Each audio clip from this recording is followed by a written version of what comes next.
কাল থেকে আজ দুদিন ভোর এত বৃষ্টি হচ্ছে, আজ আর কাজে বেরোয়নি।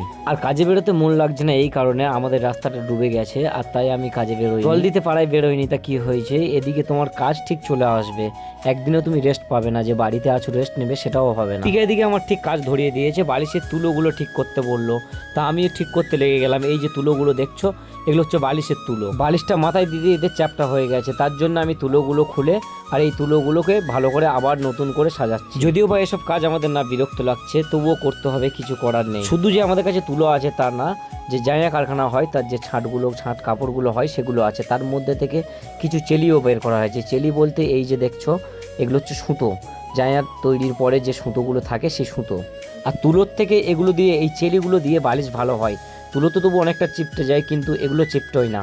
বাড়ির পাশে একটা কারখানা ছিল, সেই কারখানায় থেকে নিয়ে আসা হয়েছে এগুলো। তো এর থেকে আমরা চেলিগুলো বের করে আলাদা করে নিয়েছি।